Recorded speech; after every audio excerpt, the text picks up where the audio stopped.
नमस्कार, national media news agency Uttarakhand में आप सभी का बहुत बहुत स्वागत है। मैं हूं आपके साथ भावना। रुक करते हैं आज की ताजा खबरों की ओर। दोस्तों नमस्कार, मैं बाकीलाल निषाद पढ़ो। कृते प्रकृति कुरिया दुष्यते प्रतिहिंसितम तत्र दोषम न पश्याम सठे साठ्यम समाचरेत।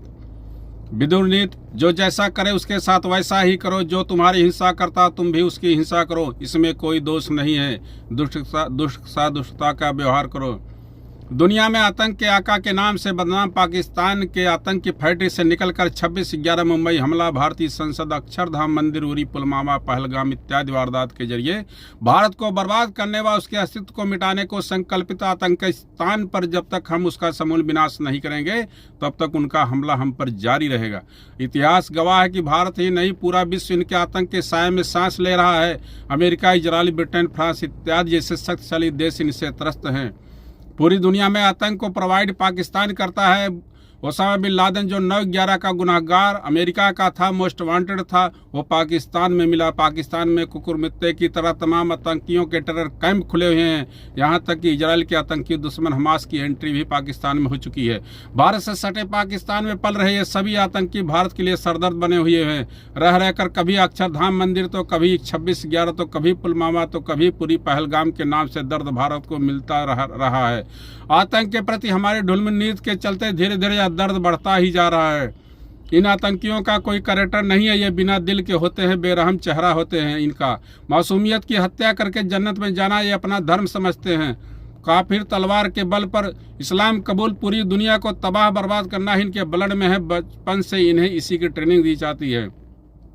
पाकिस्तान इनको आगे करके भारत पर प्रॉक्सी वार आज़ादी के बाद से ही चला रहा है।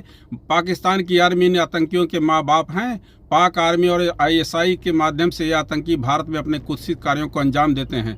फिर जब भारत इनके खिलाफ कड़ा एक्शन लेता है तो पाकिस्तान को मिर्ची लगने लगती है, उसके पिछवाड़े में चूना काटने लगता है।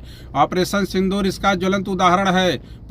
ऑपरेशन सिंदूर में मरे आतंकियों के जनाजे में पाक आर्मी ऐसे दुखी होकर खड़ी कि मानो उनका इकलौता बेटा मर गया हो।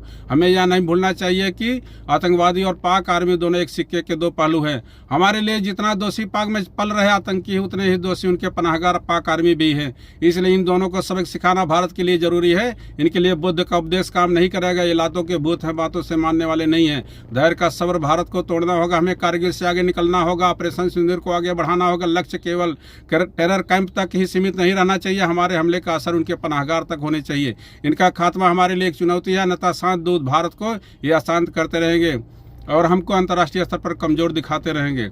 पहलगाम हमले के बाद सिंधु जल समझौता को रद्द कर पाक की अर्थव्यवस्था की रीढ़ को तोड़ना, कूटनीतिक स्तर से अंतर्राष्ट्रीय मंच पर पाकिस्तान को अलग थलग करके दुनिया को अपने फेवर में करना और फिर पाकिस्तान के अंदर घुसकर पाक आर्मी के अकाओ के टेरर कैंप को उड़ाना भारतीय सेना और पॉलिटिकल स्ट्रेटेजी की सुंदर पहल है। ऐसे ही जवाब से भारत का सर अंतर्राष्ट्रीय बिरादरी में ऊंचा रहेगा। ऐसे ही कार्रवाई से पाकिस्तान के पालतू गीदड़ों को सबक मिलेगा। क्योंकि हमने वो कारगिल दौर भी देखा है जब हम बिना बॉर्डर पार किए ही बड़ी मुश्किल से कारगिल को खाली करा पाए थे। सेना की इच्छा के विपरीत तत्कालीन प्रधानमंत्री अटल जी ने बॉर्डर क्रॉस करने का आदेश नहीं दिए थे। हमने कंधार हाईजैक भी देखा। हमारे प्रधानमंत्री अटल जी ने 170 यात्रियों के बदले 3 खूंखार आतंकवादियों को छोड़ा था, जिसमें एक खूंखार आतंकवादी मसूद अजहर भी था। और वही मसूद अजहर छूटने के बाद भारतीय संसद मुंबई, पठानकोट, पुलवामा, पहलगाम हमले के अंजाम में उसका हाथ रहा। इन वारदातों को अंजाम देने में कितने मासूमों को बेरहमी से मारकर उनके पारिवारिक बगिया में आग लगाने का काम किया। और आज जब पहलगाम हमले के बदले में उसके 14 परिवारों की जान गई तो इंशाअल्लाह से अपनी मौत की भीख मांग रहा है कि या अल्लाह क्यों ना मुझे भी उठा लेता। मसूद अजहर जैसे आतताई आतंकी कितनों का आज तक सिंदूर उजाड़ा, कितनी माओं की गोद उजाड़ा, कितनी बहनों की राखी छीनी, कितनों की कोख सोना किया, इतने कंधों को बेसहारा किया। और आज जब उसका परिवार उजड़ा तब उसे आभास हुआ कि परिवार उजड़ने की पीड़ा क्या होती है। जाबाज भारतीय सेना और हमारे जाबाज प्रधानमंत्री मोदी की मजबूत आत्मबल और शौर्य से आज मसूद अजहर जैसे मानवता के शत्रु आतताई को पारिवारिक खात्मे के दर्द को आभास दिलाए। इसके लिए भारतीय सेना, मोदी जी की टीम, अजीत डोभाल और देश की विपक्षी दलों व देशवासियों को बहुत बहुत बधाई और धन्यवाद। लेकिन हमें जब तक आतंक का समूल खात्मा न हो जाए तब तक ऑपरेशन सिंदूर को जारी रखना चाहिए।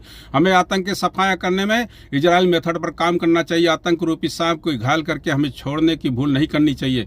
उसके फन को कुचल देना है ताकि हमारी आने वाली पीढ़ियों को एक अस्थायी शांति सुकून मिल सके। हमें इस घायल साहब को भविष्य की पीढ़ियों को दर्द देने के लिए नहीं छोड़ना है, नहीं तो आज जैसे नेहरू की दूरदर्शिता के कारण कश्मीर समस्या को लेकर देश झेल रहा है, वैसे ही आतंक की इस विषैली जहर को हमारी आने वाली पीढ़ियां झेलेगी।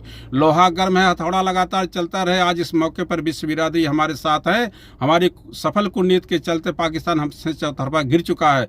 पाकिस्तान आर्थिक बेदहाली में जी रहा है। हमारे देश की जनता भी पाक को मुंहतोड़ जवाब देने के लिए अंगड़ाइयां ले रही है।